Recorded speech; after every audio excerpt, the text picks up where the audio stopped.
Hi dears, അപ്പോൾ എല്ലാവർക്കും നമ്മുടെ പുതിയൊരു വീഡിയോയിലേക്ക് സ്വാഗതം. അപ്പം നമുക്കിന്നൊരു ചൂടൊക്കെ ഇട്ടിട്ടുണ്ട്. നമുക്ക് തോരൻ വെക്കാമല്ലേ.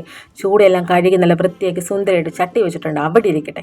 നമുക്ക് അരപ്പ് റെഡിയാക്കാൻ പോകാം. ആവശ്യത്തിനുള്ള തേങ്ങ, പച്ചമുളക്, ഇഞ്ചി, ഇച്ചിരിയേറെ കൊച്ചുള്ളി, കുരുമുളക് പൊടി, മഞ്ഞൾപ്പൊടി, ഉപ്പ് ഇത്രയും ചേർത്തിട്ട് അരകലയിലൊന്ന് അരച്ചെടുക്കുക. അരകലയിൽ അരയ്ക്കുമ്പോൾ തന്നെ ഞാൻ പറയാം, ഈ കുക്കിംഗ് വീഡിയോ ഞാനല്ല ചെയ്യുന്നത്, എൻ്റെ അമ്മയാണ് കേട്ടോ.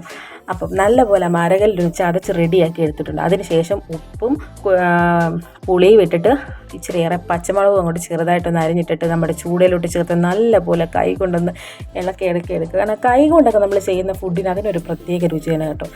ഇതിന് വേണ്ടി നമ്മൾ സ്പൂണിലിട്ട് ഇളക്കി കഴിഞ്ഞാലൊന്നും അതിനൊരു ടേസ്റ്റ് ഇട്ടത്. നല്ലപോലെ കൈ കൊണ്ട് നല്ലപോലെ ഒന്ന് ഇളക്കി എടുത്ത് വെച്ചിട്ട് ആവശ്യത്തിന് വെള്ളവും കൂടെ ചേർത്ത് ഒന്ന് ചുറ്റിച്ച് വെക്കുക.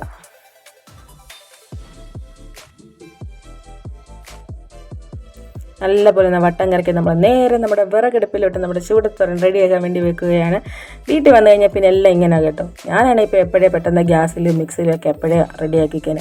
അപ്പം നമ്മുടെ ചൂടത്തോരൻ്റെ അടുപ്പ് ചെയ്തിങ്ങനെ തിളച്ചുകൊണ്ടിരിക്കുകയാണ്. അപ്പം നമ്മൾ ഒന്ന് അടച്ച് വെച്ചിട്ട് വീണ്ടും ഒന്ന് തീ കത്തിക്കുക. ഇതെന്നെങ്കിൽ നോക്കാനേൽപ്പിച്ച് എന്നെ കേട്ടോ.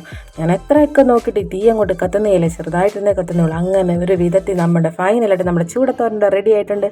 ലാസ്റ്റ് നമ്മൾ ഇച്ചിരി പച്ച വെളിച്ചെണ്ണയും കരിയാപ്പിലയും കൂടി ഇട്ട് കഴിഞ്ഞിട്ടൊന്ന് എടുക്കുക.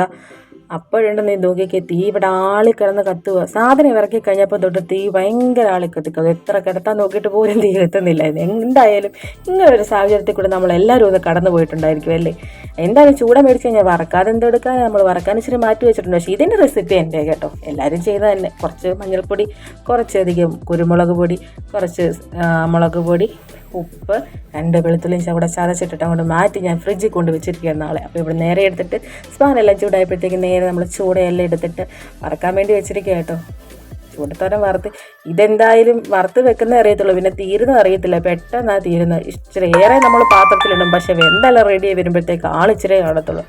അങ്ങനെ നമ്മുടെ ചൂട വറുത്ത് റെഡി ആയിട്ടുണ്ട്.